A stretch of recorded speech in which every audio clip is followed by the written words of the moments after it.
Hi, I'm Tjerk Feitsma from Youth Influencing the Agenda, and we are part of the Utrecht Youth Group, and we came to this insight that we'd like to share with you about how to battle youth unemployment. It's called the catapult.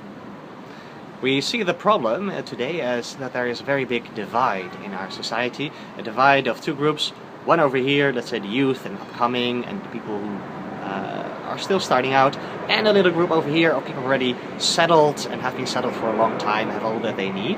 And there's a very big wall between those things. A ceremonial or a symbolic wall made of rules and regulations and tax systems and all kinds of ways to make sure that it stays in the same way, because this group just wants to stay on this wall and it's very logical that they do. We cannot be angry about that. But that doesn't change the fact that from this side we also want to get on this other side of the wall, and it's more difficult to climb the wall every year because the rules are getting more, so the walls are getting higher, and so on and so on. It also creates a lot of new creativity because we do want to climb this wall, so either we'll learn ourselves to climb better or we will build a new device. And we see this program as building a device to climb the wall, the catapult. The catapult is an old medieval device, and we see as coming together as a youth group as the same as in, let's say, medieval times, building a catapult.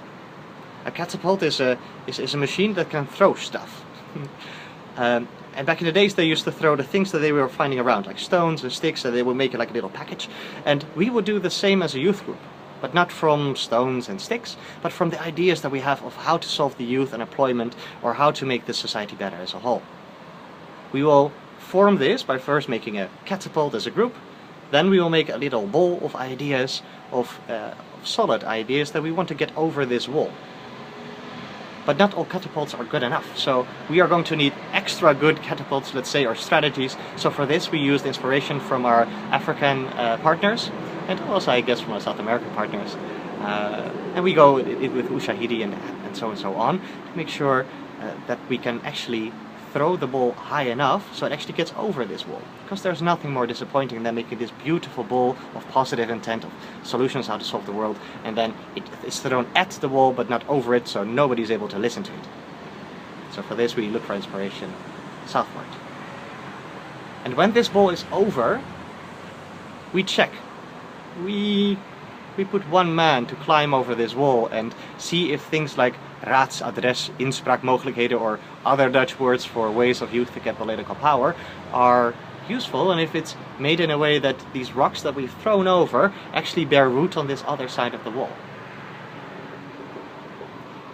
And it's not just solved by one catapult. We can in Utrecht make our own little catapult, and then make this ball, which we call Youth Manifesto, then throw it over what we call raadsinspraak, and then check it, which we call presentation and lobbying and so on. But that's just one catapult. There will still be a wall. There will always be a wall. So we see this project as perhaps a start of many youth groups making many catapults, all being capable of throwing their idealistic sticks and stones on the other side, because if many of us do it, then the wall becomes obsolete. The wall becomes useless. And in that way, we will have changed the game, not just for ourselves, but for everyone and every youth to come. So that's it. That was our insight. Let's go. Let's go, Ushahidi.